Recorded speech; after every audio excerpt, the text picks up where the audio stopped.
His name is Randy Horick. He's a Nashville-based writer.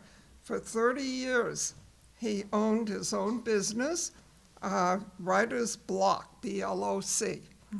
Along with writing for corporate and nonprofit clients, he was a longtime sports columnist for the Nashville scene. And he earned a master's degree in history from Vanderbilt, specializing in history of American slavery. He did tell me an unusual term that was applied to him. Instead of being a freelancer for the scene, he was a permalancer. He wrote all the time. He's very interested in history, and he's going to tell you something you don't know. Randy Hart.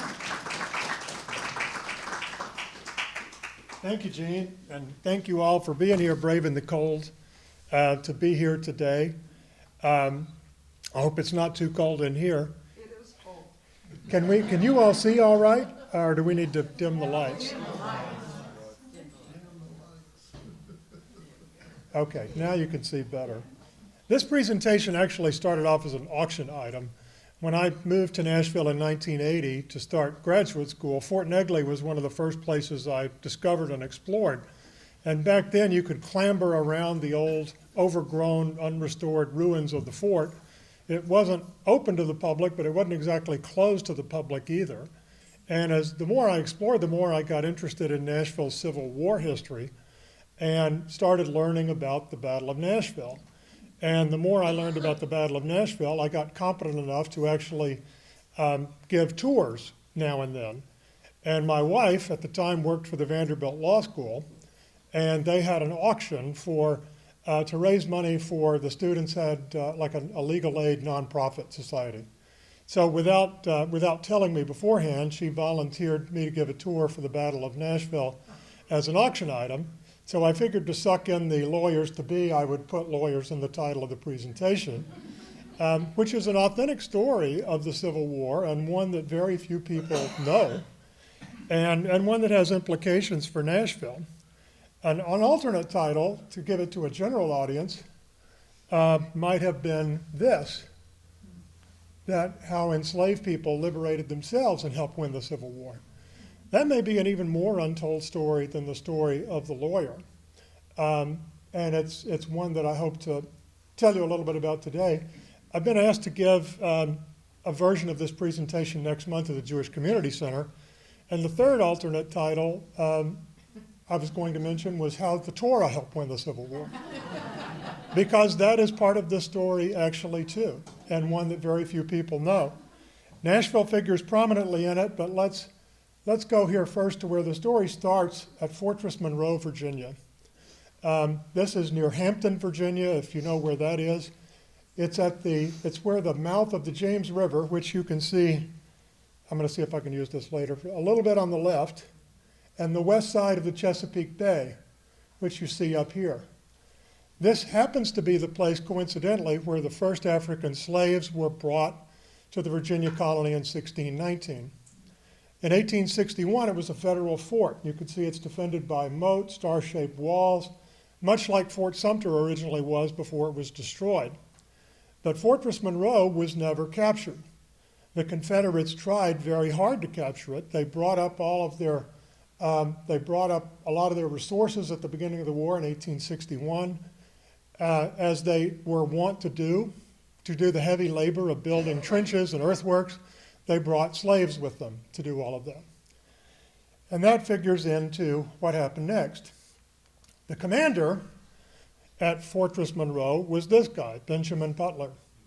And if he doesn't really look much like a soldier, he was not much of a soldier. He was a Massachusetts lawyer.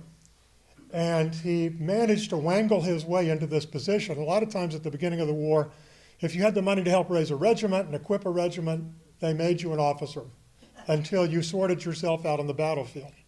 He had some political connections. He knew how to wangle. He also had a business interest that supplied the Army with uniforms, and through hook and crook, he raised a regiment and found himself a general in Washington, D.C., just at the time they needed somebody to go defend Fortress Monroe. And so he found himself not because he had any real competence or experience. He was not a West Point grad like a lot of the officers were. He's at Fortress Monroe. And it turns out he was the right guy in the right place at the right time, despite his lack of military experience.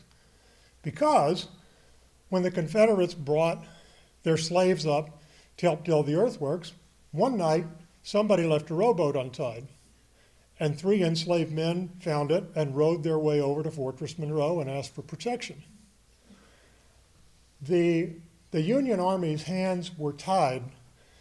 At the beginning of the war, this wasn't the first time slaves had come to Union lines and sought protection. But Abraham Lincoln insisted the Confederacy was illegitimate. The whole country was still going to be bound by the laws that applied before the war. And under the laws that applied, the Fugitive Slave Act, backed by the Dred Scott decision, they were obligated to return enslaved people whenever they came to Union lines. So that's normally what would have happened here. After these 3 men appeared, several other people rowed their way over the next night, and the next night after that. There were lines of communication among enslaved people that the white Confederates never caught on to. And by the end of the week, there were dozens of refugees over at Fortress Monroe, enough so that the Confederates noticed and sent a delegation over led by an officer under a flag of truce demanding that they return their property. But the thing about Butler being a lawyer was he thought like a lawyer. And he knew that on the one hand there was the fugitive slave law, but he told the Confederates basically, well, it's funny, boys, you should say property, because under the laws of war, any property that is used to prosecute a war against the Union can be seized as enemy contraband. So I'm going to let them stay as contrabands. He did this before he had the advice of Abraham Lincoln. He managed to get word to Lincoln and said, here's what I'm thinking, what do you think? Lincoln says, I kind of like that. And that became the Union policy. Within a few months, Congress had passed a Contraband Act making this the policy throughout the land. And what happens is you start seeing refugees. I prefer to use the term, sometimes people don't like the term contraband because it's thought of as dehumanizing. But enslaved people, I found, often use that term themselves. I'm going to go be a contraband. I'm going to go to the Union lines. So I'm opting for that here. And everywhere the Union Army went, contrabands showed up. And here you can see in this picture, there's a Union soldier here, there's another one here. This is somewhere in Virginia. They were coming into the protection of Union lines. There were so many of them that ultimately, by the end of the war, 500,000 enslaved people. This is this thing nobody knows.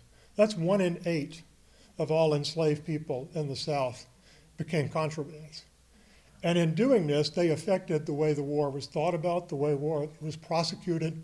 They really changed the face of the war. This is a contraband camp in Virginia. You can see how many people there are there. Some of them were quite large. This is a map showing, beginning in 1863, of where contraband camps were throughout the country. They start off here up in northern Virginia, close to the Union lines, down here in the Sea Islands of South Carolina and Georgia that the Union captured early, all up and down the Mississippi River, which the Union eventually captured, and also a heavy concentration here in Tennessee, particularly Middle Tennessee. After the end of 1862 at the Battle of Stones River, the Union Army was in control of pretty much all the countryside in Middle and West Tennessee. So people started coming from farms, plantations in Williamson County, Murray County, to Nashville. Fort Negley was the site of one of the contraband camps. There were a couple of them here. Show you a picture of what they look like. This one is in Harpers Ferry, Virginia. You can see how slipshod, shoddy some of the conditions were. It was pretty rough. Here's another one in Virginia. You can see in tents. And in spite of the fact that these were kind of a relative oasis of freedom, the conditions were very bad. They were plagued by disease. It should be said that everywhere the Union Army went was plagued by disease. The majority of the Union soldiers who died in Nashville during the occupation died of disease. It was just rampant. But also they were affected by neglect and abuse and fraud. on the part of Union officers. One of the scandals here in Nashville was the federal government would send money to an officer in charge, and they were supposed to provide the tents, the housing, the food, the means for the contrabands to live. And one of the officers here in Nashville just started embezzling the money for himself, even opened a store down on Church Street and was selling some of the items that were supposed to go to the contraband camps. And when they did an audit in 1864 and found out what was going on, wrote back to Washington about the appalling conditions, they got rid of him and brought in somebody else. But this was not untypical. So you had that. But on the other hand, the first schools for enslaved people in the South were in these contraband camps. I don't know if you can see it, all these children reading books. Oftentimes the people who came down and provided the education were what we would call non-government entities today, volunteers from the North, missionaries, teachers who came down and helped educate enslaved people in the first education they really had. So on the one hand, while you had these horrible conditions, you had this too, an oasis of freedom. One of the things they did, they figured out, even the most obtuse Union officer figured out, every enslaved person that came into a contraband camp was a potential workforce and was also depriving the Confederacy of workers. So the effect of the contrabands was to deprive the Confederacy of 15% of their workforce over the course of the war. And every able-bodied person in the contraband camps was expected to work. And you can see Union soldiers here in the background sort of standing solemnly over watching these people as they work. So the idea of being totally free, they really were, that's another reason I use the word contraband. They were not totally treated as freed refugees. They were expected to work. They were in some sense captive even in their freedom. But the Army found lots of ways to put these people to work. Here you see a couple of washerwomen. They were cooks, they were nurses in Army hospitals, they were orderlies, they became assistants and servants to Union officers, they became scouts because they knew the terrain in the South, and some even became spies behind enemy lines because it was easier for them to penetrate and get information. So they put them together to work in lots and lots of different ways. Particularly, they put them to work on construction projects. And this is partly where Nashville begins to figure into the story. Beginning in 1862, contrabands and enslaved people were put to work building Fort Negley. It was important to build this fort because at the time, Nashville was the most heavily defended city in Union hands outside of Washington, D.C. It was the supply base for the whole Western theater of military operations. And Fort Negley at the time, you can see how imposing it was the largest inland fortification in the United States. Built, by the way, as a footnote, on a star-shaped design that dates from the fortress builder for Louis XIV in France, a guy named Vauban. They built the star-shaped thing so you'd have angles of fire. If somebody dared to try to attack it, you could fire on them from two directions and funnel them in there.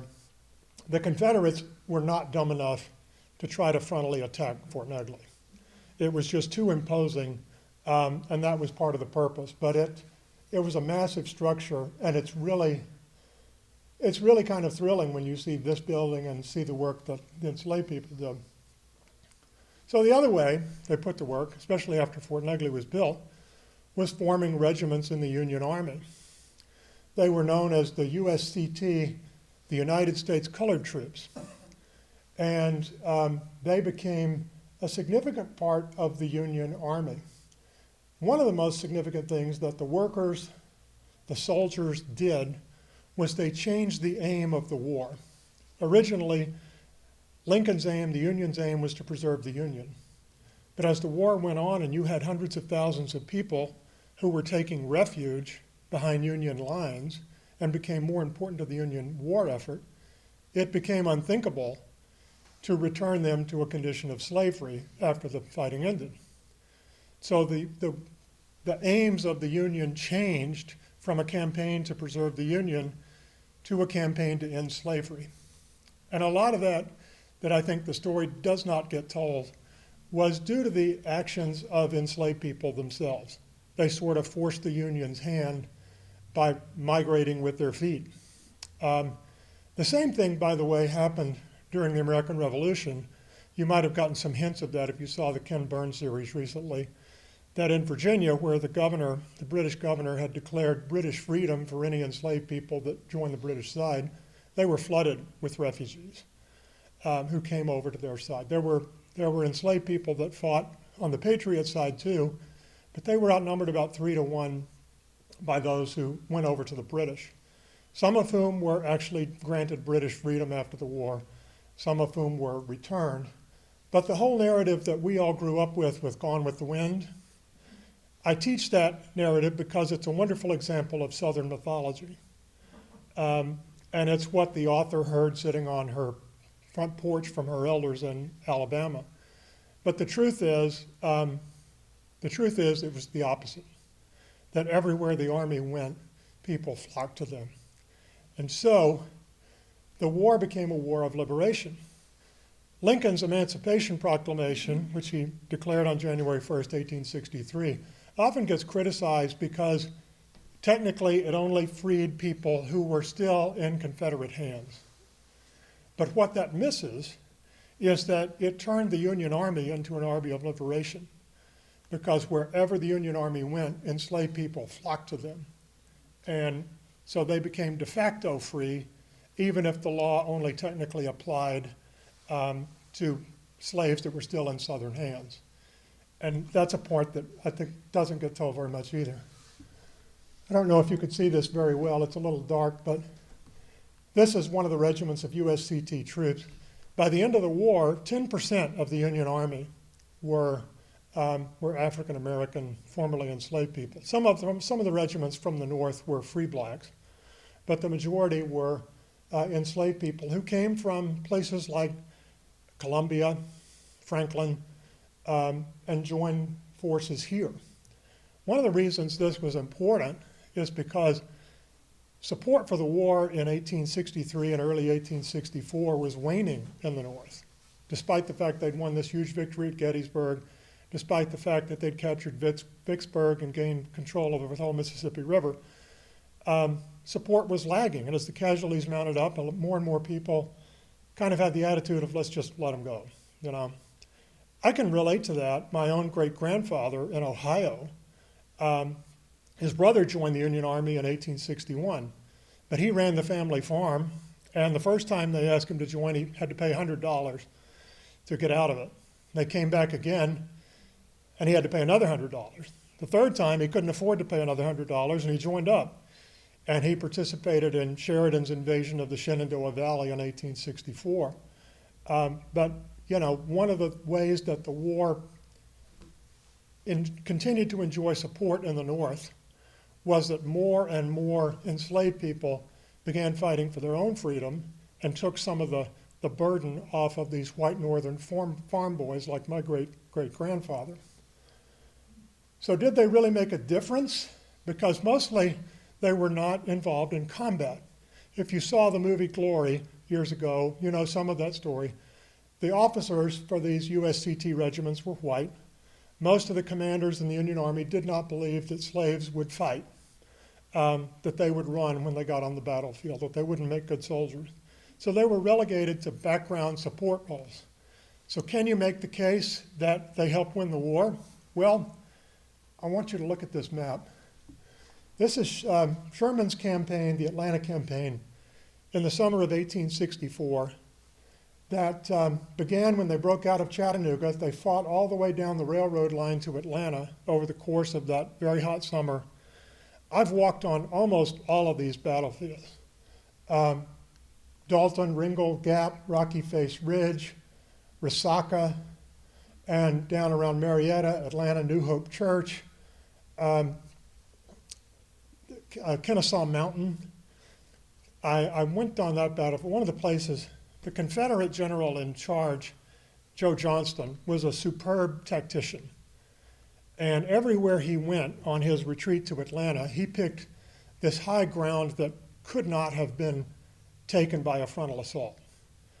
I've been on top of Rocky Face Ridge in North Georgia, which you can only fit 3 people abreast up there at the top, and yet there was fighting on the top. And at Kennesaw Mountain, the 1st Tennessee Confederate Infantry fought at a place called the Dead Angle, if you ever go there. It was so steep, so impregnable, an entire regiment from Illinois got wiped out trying to capture it. But what happened, if you see these arrows up here, you see Sherman's army, there's a clash head on, and Sherman's army goes around behind him, threatens to cut off the railroad. Down here, Sherman's army goes around, cuts them off, and Johnston has to retreat to defend the railroad. The reason why he was able to do that is he had 120,000 men, and the Confederates had 80,000 men. And one of the reasons the Union Army had 120,000 men was because back in Tennessee and back along the railroads, the supplies, the depots were being defended by black troops who were not fighting, but they were providing extra manpower that the Union Army used ultimately to take Atlanta. And I describe this as the decisive campaign of the whole Civil War because Lincoln was running for re-election against his old general, McClellan. A lot of people expected him to lose. He needed a big win. When Atlanta fell at the beginning of September 1864, that won the election for Lincoln and allowed the Civil War to continue. So Sherman is in Atlanta for a couple of months, and beginning in November, begins his famous march to the sea. A lot of people think this was like one big column of troops. It was actually 4 columns, 60,000 men, spread out. At times, they cut a 40-mile wide swath through the heart of the plantation country in middle and south Georgia. The way it's remembered, I picked this visual out even though it's on the North Carolina border. You see that it's remembered in the white Confederate mind as a path of destruction, which often gets exaggerated. There was destruction, but Sherman issued orders that his men not burn farmhouses. They were foraging, they were living off the land, but they were told only to take food, pigs, cows from rich plantations, not to rob poor farmers. Those were their instructions from Sherman. Most of the destruction of the railroads was done by Confederates as kind of a scorched earth policy to keep him from advancing. In spite of this, there was more destruction than Sherman envisioned or desired. The foragers would get out of control and they would steal from everybody. But there was less than the historical memory on the South suggests there was. And it certainly was not Sherman's aim. But this is how it's remembered. By contrast, among enslaved people, Sherman's march was seen as a liberation, as a liberating army, like, French people in Europe when our soldiers came in during World War II. And here you see a typical image of what happened on Sherman's march. You can see Union soldiers over here on the left, bayonets, and this entire column of enslaved people who had joined them and who had fallen in to take the protection of the Union Army. That's really what the march became about. Here you see another image. It's winter, remember, down here in Georgia, and even there it gets cold and these people are huddled up. This is from a contemporary publication. By the time they got to Savannah, here you see them crossing a river. This was a logistical issue for the Union Army too, because now they had to protect 20,000 extra people. And even though there wasn't any large Confederate army, there were roving bands of Confederate cavalry that would come in and try to attack these supply chains and the slaves. So it was particularly perilous when they would have to cross rivers like there, and it became a real issue. But by the time they reached Savannah, let me go back. There were as many contrabands trailing Sherman's army as the entire population of Savannah. Sherman had 60,000 soldiers, and he was trailed by 20,000 contrabands who arrived with him in Savannah. I want to mention enslaved people always saw this in religious terms. very, very religious terms. There was kind of this tortured relationship between slave owners and enslaved people when it came to religion. On the one hand, the orthodoxy in the Confederate States was that enslaved people were somewhat less than human, or were a lesser grade of human, weren't equal to them as humans. On the other hand, they wanted them to learn Christianity. They felt like it was their Christian duty to instruct them. On the other hand, they didn't want to go too far with that because they were afraid of the implications of it. And sure enough, enslaved people immediately gravitated to the stories of liberation, to the stories of freedom, stories of, when Israel was in Egypt's land, let my people go. The stories that are rife in the Old Testament about liberation and freedom, they gravitated to that. And you can see from this image, they saw this in those terms. Here's the Bible. Here's a white evangelist who has, come down with them. Here's the Union Army delivering freedom. Here's Lincoln issuing his proclamation. Sherman himself wrote back to his wife and said, you would laugh at how many times they call me Moses or the Liberator. It was very prevalent. And particularly, and here's where the Torah part comes in, they gravitated to this idea from the book of Leviticus, the idea of the Jubilee year. The Jubilee year in the Old Testament, in Hebrew scripture, was you counted off 7 years times 7 plus 1. And in the Jubilee year, all debts were forgiven. All people who were enslaved were to be free. All the land went back to its original owners.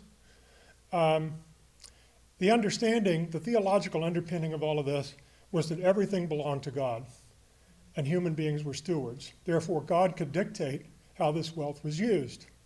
So the order that they understood was that God didn't want people to live in a permanent condition of slavery.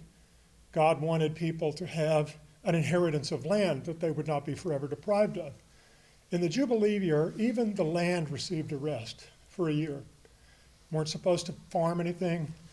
If we were supposed to act on faith, God would provide enough the year before and the year after for people to survive. Well, enslaved people gravitated to this, and the Union soldiers kept hearing it over and over from them. They would write letters back home. They would keep their diaries, and you find their records in here. It's remarkable how many times they mention the year of Jubilee. And it found its way even into the song that was on the lips of every Union soldier in 1865, called Marching Through Georgia. The chorus of it really, I think, was really striking. And if you'll forgive me, I'm going to try to actually sing it. But the chorus went, hurrah, hurrah, we bring the Jubilee. Hurrah, hurrah, the flag that makes you free. So we sang the chorus from Atlanta to the sea when we were marching through Georgia. That song was heard over and over in the northern states. And what it speaks to is that the soldiers themselves came to see this liberation as their mission, as the reason that they were there, because of what they heard from contrabands who came to them. So I want to back up a minute, take us back to Nashville, where this story continues to play out. Sherman reaches Savannah the day before Christmas in 1865-4. And through that fall, the Confederates mounted a campaign, what was left of the Confederate Army from Atlanta, to try to force Sherman to turn around and stop marching through Georgia and come back and face him. So they invaded through Alabama, through Tennessee, now under the command of John Bell Hood, who more or less wrecked his army at Franklin, but continued on here to Nashville in December of 1864. Battle was fought over 2 days. It was a big battle. 100,000 men involved. About 75,000 of them were Union soldiers. What's notable about it was about 20% of them were black Union soldiers. Because Sherman's got the bulk of his army in Atlanta, they don't want to turn around. Suddenly all these guys who've been been guarding railroads and warehouses are pressed into service. And the Battle of Nashville saw the largest participation of any battle in the whole Civil War by U.S. colored troops. And what you see here is sometimes called Overton Hill, Peach Orchard Hill. It is, if you get off of the Interstate 65 at Harding Place and you turn right and you go over to Franklin Road, you pass through a road cut that was the crest of this hill. That in the Battle of Nashville, that was the most entrenched, strongest part of the Confederate line. And black troops were asked to assault this hill, several of the USCT regiments. The commander of the Union armies in Nashville, George Thomas, who's an interesting guy, they called him the Rock of Chickamauga. He was a Virginian, and he sided with the Union. After the war, he was not able to go home again. His family would not accept him back again. He went out and lived the rest of his life in California. But he was one of these officers that didn't believe that black soldiers would really fight. They hadn't been tested in combat. But they were given this task of assaulting Peach Orchard Hill. There had been an ice storm the week before. The ground was really muddy and awful. They started down about where Father Ryan High School is today, and they went up this hill. And it was very much like you would see in the movie Glory. They reached the top of the hill. They took such fierce casualties, they were ordered to retreat. Notably, they did not break and run, but they got to the top. They were told to come back down. When they got to the bottom, there was a regiment of Minnesota soldiers who asked them who they were, and they said they were 13th USCT. And these Minnesota boys took their hats off to them. They said they'd never seen such brave fighting. Well, they regrouped and they were ordered to take the hill again. They went back up. And about this time, the Confederate line was falling apart over at Shies Hill, a couple of miles to the west of there. And this time, the Confederate line disintegrated, which I think is the scene you're seeing here. It's been a little bit embellished. There's not a river in the background. These Confederate soldiers are a lot better dressed than they were during the Battle of Nashville. A number of them had no shoes. But nevertheless, you know, you can see these black soldiers cresting the hill. One of the reasons I think this hasn't been memorialized more in Nashville, at least I wonder, is because you had this spectacle of white Southern boys running for their lives through the woods and down Franklin Road. They ran all the way to Brentwood, being chased by young black men with bayonets fixed. And on the way back, let me mention this point. The black regiments took greater casualties than any units in the Battle of Nashville. In what was a disastrous Confederate rout, even then, they took more casualties.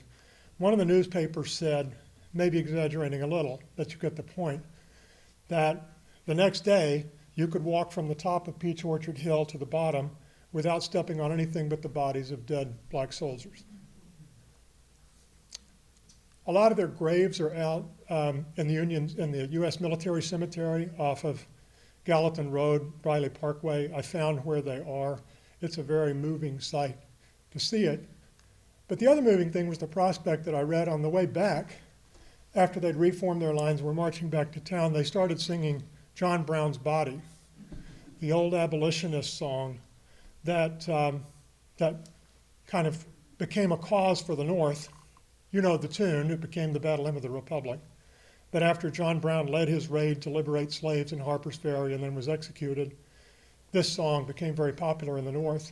And you had this spectacle of black Union soldiers who knew what they were fighting for, singing this song on the way back.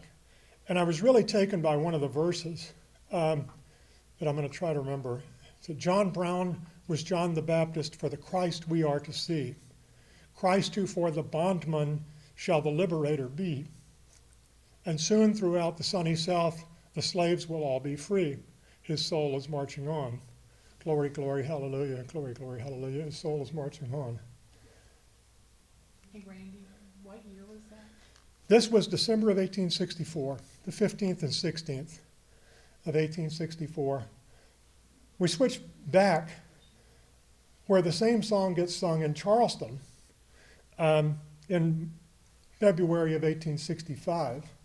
And you see Charleston being liberated by black Union soldiers. What happened with Sherman's march was after he rested and dumped off his 20,000 contraband refugees in Georgia, instead of attacking Charleston, he marched to Columbia, South Carolina, which is where he felt all of this had begun. South Carolina was the ringleader in starting the Confederacy. So he marched there, and then he marched through North Carolina and Virginia with the idea they would cut off Robert E. Lee's army. So black soldiers came in to Charleston. You could see the crowds. I mean, this almost looks like American soldiers in Europe. These black soldiers, they are singing John Brown's Body. And one of the reporters from the New York Herald Tribune named James Redpath was there. And he wrote about it, saying it was an amazing spectacle to see. You know, these black soldiers singing this song about freedom to black spectators in Charleston, in a town that had been heavily pro-Southern, pro-slavery. Oops. So fast forward from here to the end of the war. In May 1865, month after Lincoln was shot, month after the Confederates surrendered, there was a Grand Army Review in Washington, D.C. Over a period of 2 days. 150,000 Union soldiers marched, down Pennsylvania Avenue. And crowds turned out to see it. This is the first day were troops from Grant's Eastern Army. And the reports were that they were well dressed, they had new uniforms, they marched in great order. The second day, Sherman's men from the West marched. And they still had their tattered battle flags. They looked like the kind of rough Western guys that they were, boys from Wisconsin, Minnesota, Illinois, Iowa. And a lot of them brought their regimental mascots with them. A lot of these units had dogs that they adopted as mascots. They brought all of them with them. But at the end of the column, there were several thousand enslaved people who had joined and were allowed to march with Sherman's army like they had through Georgia. And some of them had come all the way from Georgia with him because they'd been employed by the Union Army. Others they picked up along the way in North Carolina and Virginia. But here you had this prospect of several thousand black people marching behind the Union Army. And I read Joshua Lawrence Chamberlain from Maine, who was the hero of Gettysburg, watched it on the second day. And he said the sight of these enslaved people was the most moving sight of all. And he said that to him, this was the real meaning of Sherman's march of liberation. So why has not this story been told? It hasn't been told much in Nashville. It hasn't really been taught much anywhere. But some of that is changing. Here you see, these are reenactors from the U.S. colored troops. I've met the fellow on the right, who is a direct descendant of one of the participants in the Battle of Nashville. And they and others have been working to raise awareness of what happened and of the role that African Americans had in this conflict. This, they finally put up a monument. This is over at Granbury's Lunette, which is off on Polk Avenue off of Murfreesboro Road, where there was fighting on the first day. They finally put up a historical marker there, and they came to commemorate it. But the last time I was up on Peach Orchard Hill, the state has long had a marker up there, but it does not say anything about the presence of black troops. It mentions the Union commanders, the Confederate commanders, and it says nothing about the role of the African American troops, despite the fact that they took the highest casualties. They had the highest participation of any battle in the whole Civil War. Maybe someday that will change. I'm hopeful that it will. It is slowly changing thanks to people like this, and thanks to the story starting to get out there. So that's really all I had for today. Whatever time we have left, I'd love to entertain any of your questions. One thing you did not mention was the Nashville Northwestern went from Nashville to Johnson City and from Negley, Kentucky. From New Johnsonville to New Johnsonville? To Johnson, New Johnsonville.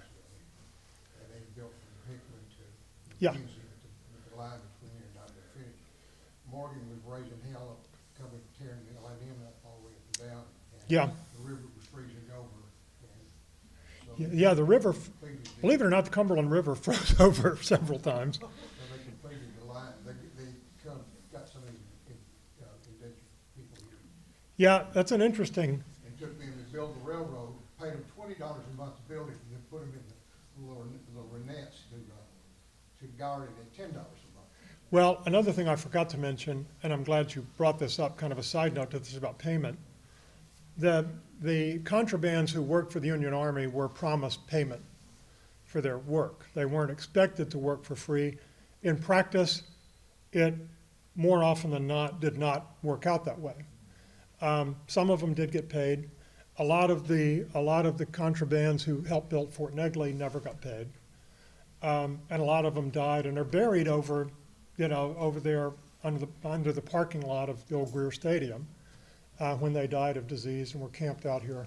They didn't get paid. The railroad story is interesting. During 1862, the Confederates still controlled a lot of the countryside of Middle Tennessee. The Union Army controlled Nashville. They were under constant fear the Confederates were going to come attack Nashville and run them out. And Morgan, who led a cavalry regiment of Morgan's raiders, marauded through the countryside, and they were very audacious. They even made their way into Nashville, blew up a couple of steamboats. Notoriously, they blew up a tunnel north of Nashville, when you go over like Ridgetop, over the ridge. There was a railroad tunnel through there, and they loaded a locomotive with dynamite and drove it in there and blew it up. And so for months and months, the Union Army could only supply Nashville either by getting their supplies off the train, hauling them by wagon over the mountain and then down here, or by river, which was not as efficient. And so they built that railroad out to the Tennessee River at New Johnsonville to help relieve some of that. And one of the roles that the U.S. colored troops had initially was to guard those railroads. That was a very important role for lots of regiments in the Civil War. My great-great-grandfather's uncle had the misfortune of, they were guarding the Baltimore and Ohio Railroad at the top of the Shenandoah Valley at the time when Lee's army was going to Gettysburg, and their whole regiment surrendered. So guarding railroads was a big issue for the Union Army, and that was one of them. And as more black soldiers came into the Union Army, that became a role that more and more of them had. It had been built to Kingston Springs, I think. Other questions? Yes, sir. You run across the name of St. Cloud's Hill, which is, I think, the hill on which Fort Negley stands. Yes. Was that, do you know how that name came about? I don't. There was an old St. Cloud Hotel downtown. I don't know how it got the name. I do know this was beyond the city limits of Nashville during the Civil War. The boundaries of the city basically ran like up what they called College Hill on 2nd Avenue. That was about as far south as it went. And the Gulch was about as far west as it went. And then the northern loop of the interstate, separating Metro Center from downtown, was about the northern extent of it. So out here, this was countryside. They chopped all the trees down, as you saw in the picture, so they would have a better view of advancing Confederate armies and for firewood. Those guys look like they have rank. Would they have, Yeah, the sergeant, I think he's a master sergeant over here on the right. I do not know. I should have asked him when I first met him whether that was the rank that his ancestor had. The other two are corporals. So did African American troops have rank? As non-commissioned officers. Sergeant was the highest level you could go.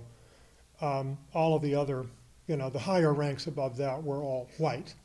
By the way, after the Battle of Nashville, George Thomas, whose other nickname was Old Pap, because he was a little bit older than some of the troops, and that was, even though he was only like 45, that was the name they gave him.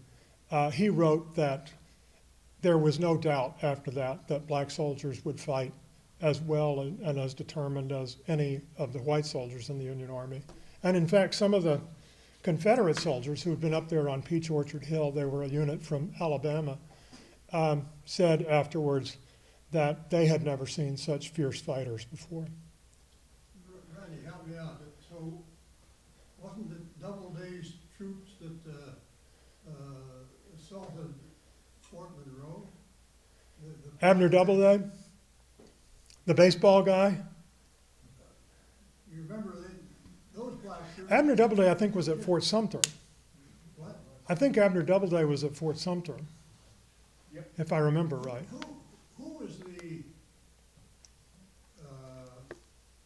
Who was the first black regiment that I think? One of the first was, assaulted Fort Norfolk? oh, you're talking about Fort Wagner in the movie Glory. That was guarded one of the approaches to Charleston. And that was a unit of freed black soldiers from Massachusetts, the 54th Regiment from Massachusetts. It wasn't Doubleday. What was the name of that guy? Shaw, Shaw. yeah. He was the son of a prominent Boston abolitionist family. Frederick Douglass had been very involved in raising that regiment. And, you know, that was another case where they were given an almost impossible task of assaulting this fort. If you go to Boston today, there's a famous, in the public garden there, right across from the state capitol, there's a famous relief, you know, that would probably encompass this whole wall by St. Gaudens, the American sculptor showing, you know, the 54th Massachusetts. They're probably the most famous because of that, of all the U.S. CT troops. But there were others here, you know, their story overshadows what happened in Nashville and Tennessee. It doesn't much get told. Yes. There is a new marker, about a year old, that's at Farrell Parkway and Franklin Road, right there where Overton High School is, that is in honor of the colored U.S. colored. Yes. One of the things, one of the friends of mine, now I'm having a senior moment, I can't remember his name, was one of the aldermen, McClendon, in Franklin. And, you know, they took what I thought personally was a reasonable approach, because a lot of these soldiers came from Williamson County. If you look over the muster rolls, you know, they made their way up here, they helped build Fort Negley, they joined the Army. And yet, in every courthouse square in middle and western Tennessee and most of the South, there are monuments to Confederate dead from that county. And I would personally categorize those differently than monuments to Nathan Bedford Forrest, you know, or to people like that. The Forrest statue in Memphis, if you ever remember going right across in Forest Park, right across from the UT Medical School, you know, it was this huge equestrian statue of him. It's twice as tall as this ceiling. And Forrest and his wife were, Forrest, you know, was one of the original founders of the Klan, was engaged in a conspiracy to assassinate William Brownlow, who we were talking about before, the Reconstruction governor. He and his wife were buried in a different cemetery in Memphis. And they dug him up around 1910, and they built this statue and buried him under it in Forest Park. And the reason and the timing were not accidental. The streetcar line that most of the black workers took into downtown Memphis to the hotels and businesses ran right past that. And so every day, they would have to see Nathan Bedford Forrest looking down on them, going and coming. And really the message was pretty unmistakable. It's like, we still own you, was what that said to people in Memphis. I put the monuments to Confederate dead in a little bit different category because these were boys from these towns who died in the war. And the way the war was prosecuted, the regiments were formed from an individual county or town.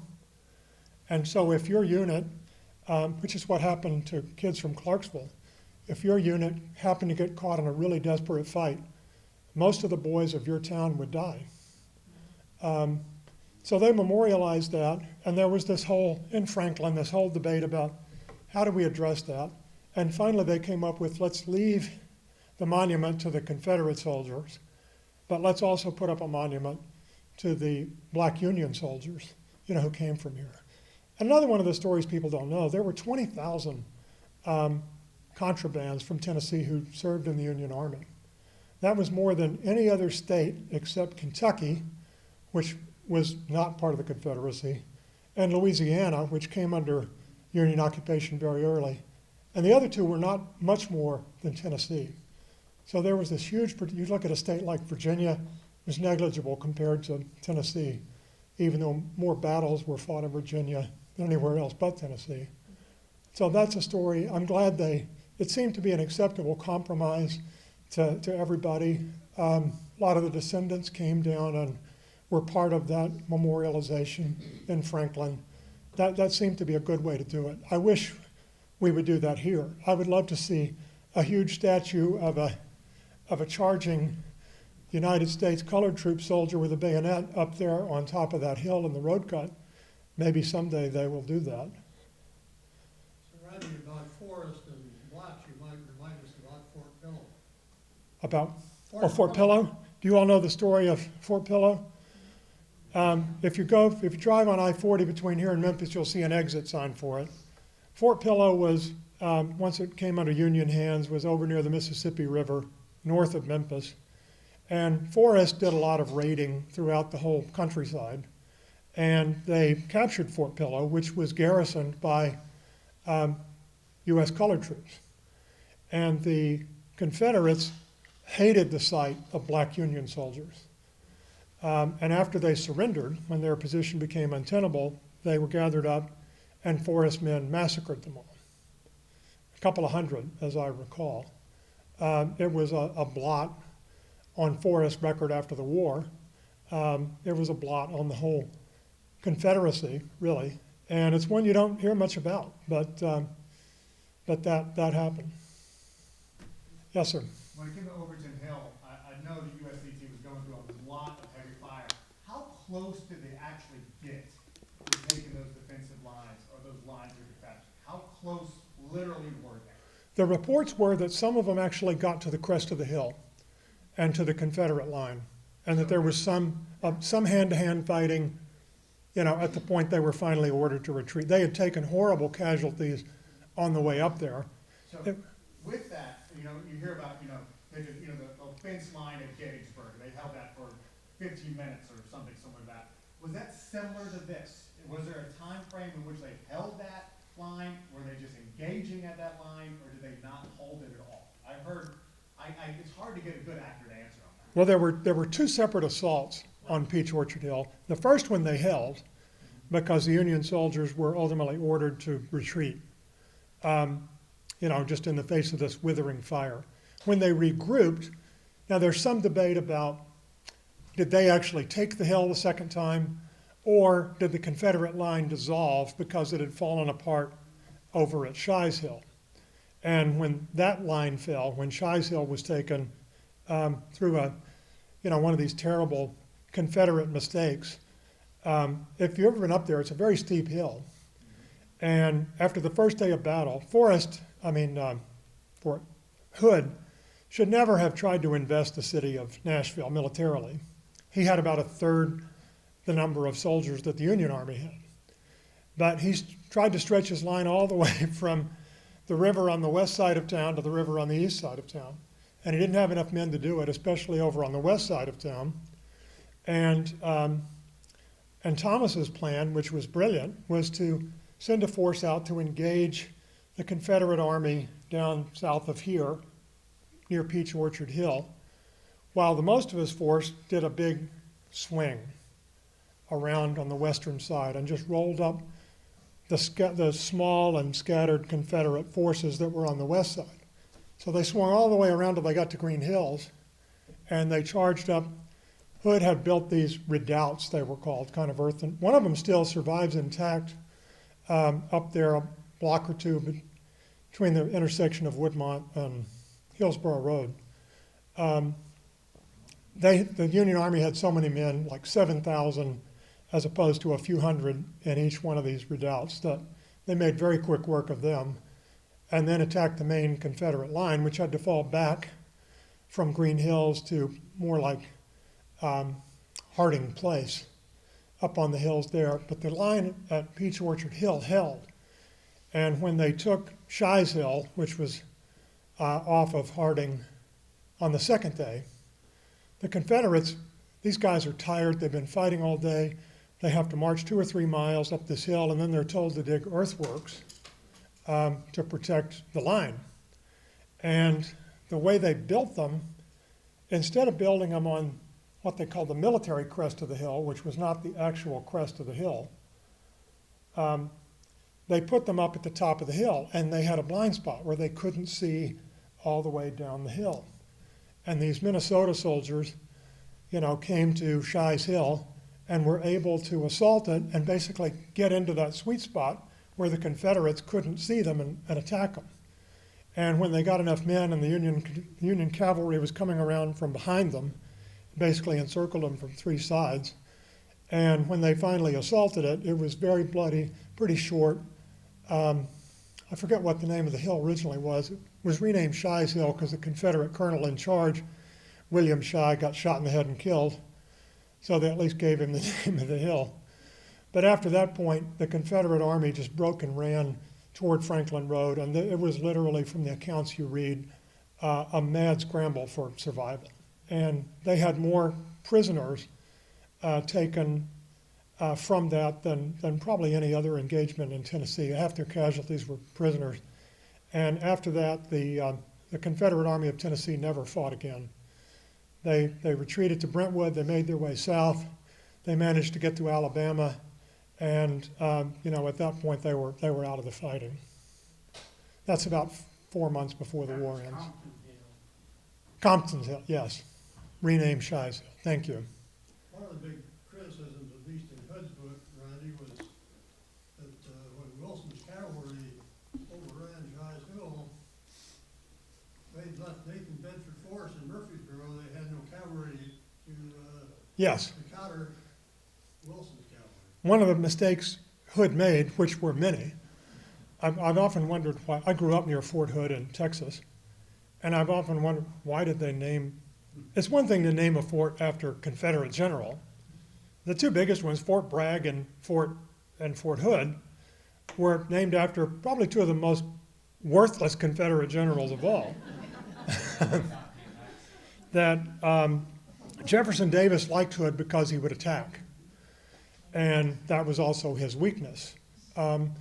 The assault at Franklin was comparable in size to Pickett's charge and length, and they actually charged across more open ground than Lee's army did at Gettysburg, and that destroyed his army. And the attack was 5 hours long, too. It's longer than that. Yeah, one of the few battles that was fought into the night. The Confederate commanders who were ordered to lead that charge knew it was a suicide charge, like Patrick Cleburne said something to his men. And, it was awful. So I always wondered why they name a fort after a commander like Hood. He'd lost an arm at Gettysburg. He'd had his leg shot up so bad at another battle that he had to be strapped into his saddle. And he was taking painkillers, laudanum, an opiate, a lot for his pain. Some people have suggested that was part of the reason why he was so unhinged at Franklin. Another reason was he was chasing this Union force, and they had him all but surrounded at Spring Hill. And through this miscommunication, garbled orders, typical stuff that happened in the fog of war, the Union column escaped and made it to Franklin where they could dig in. And Hood was so mad that he ordered this frontal assault. Bedford Forrest wanted to lead a cavalry charge around by the back of the Harpeth River, which probably would have been effective, but he wasn't allowed to. And Bart, as you mentioned, at the Battle of Nashville, the Union Army had made a fort down in Murfreesboro, and to hold that. And so Hood was afraid that if they didn't attack that, the soldiers from this Union fort in Murfreesboro would come up here and attack him from the rear. So he sent Forrest, his best cavalry commander, down to Murfreesboro, and he was not present for the Battle of Nashville. Well, thank you. All right, thank you all. So much.